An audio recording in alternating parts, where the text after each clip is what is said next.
New satellite data, this time recorded by France, have boosted hopes that the search for the missing flight MH370 is on the right path. Malaysia earlier broke the news that France had satellite images of objects in the search area in the southern Indian Ocean, but France has now clarified that the data came in the form of satellite-generated radar echoes. All the same, this adds to growing indications that the plane may have gone down in the remote seas of Australia.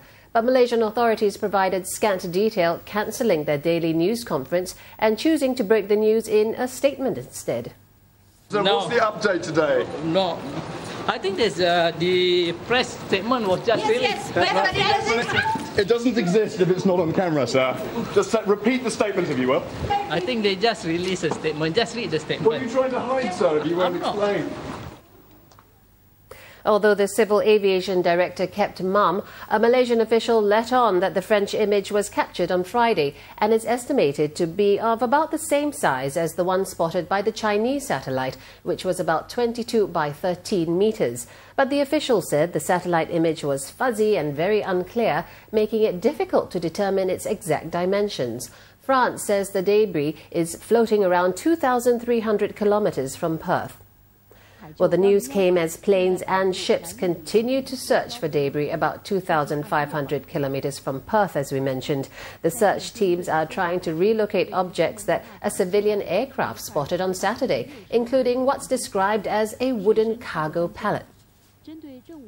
We went to some of the expert airlines, and the use of wooden pallets is quite common in the industry.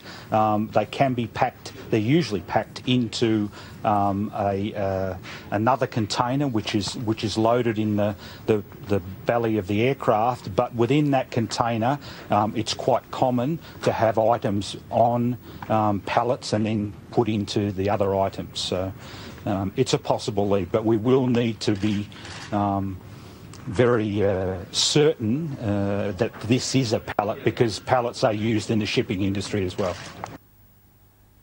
Australian authorities have reportedly asked Malaysian Airlines to release the cargo manifest of MH370 to help with the search operation.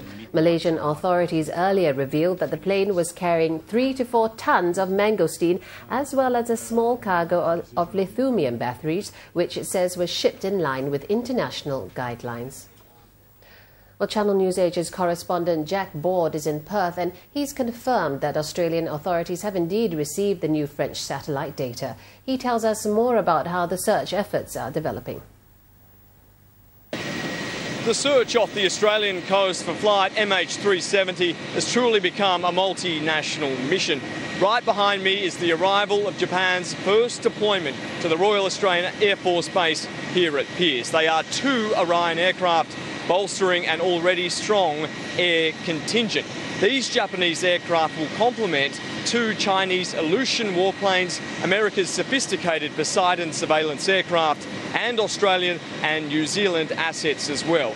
Significantly involved also now is the Australian naval vessel HMAS Success. It has more than 200 personnel on board. They're already undertaking surface sweeps. Now, it has inflatable boats and dive and lift capabilities.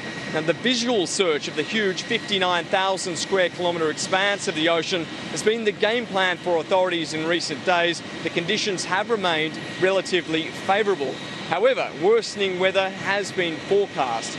Today there was really a tangible sense of optimism that we may in fact see a breakthrough in this aviation mystery. We also saw noticeably more positive language from the Australian Prime Minister Tony Abbott, who said the developments were potentially significant. It's still too early to be definite, but obviously we have now had a number of very credible leads, and there is increasing hope, no more than hope, that we might be on the road to discovering what did happen to this ill-fated aircraft.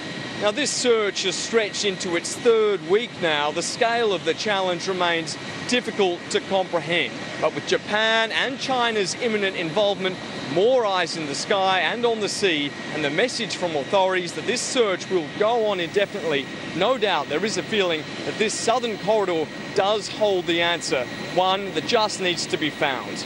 Jack Board, Channel News Asia, Perth. One analyst we spoke with was more circumspect on whether investigators are looking in the right place.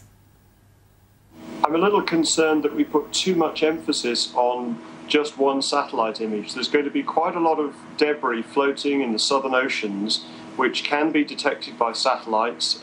We've got a lot of people looking using crowdsourcing software with released images to say this could be something. It would be very nice if we found something positive, but I think we have to be a little bit careful. We've seen at least 3 sets of images before that we've either lost the subsequent wreckage or turned out to be false hope. And I think in this case we need to be very careful. It's something to look at, it's something positive, but we must keep up the land search and looking in other areas of the ocean as well.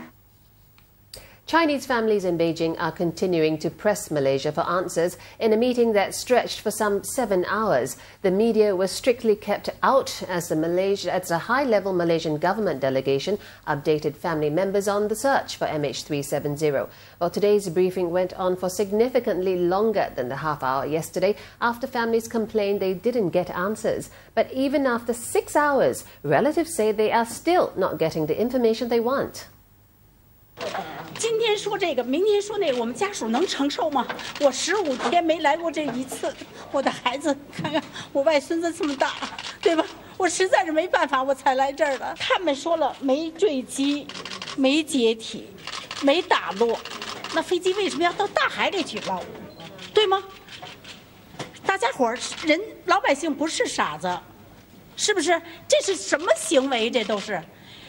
我现在我说不了，我让他解释。他说这问题他解释不了。提问也是，也是对付，也是对付，什么都没有，没有新的东西，什么都没有。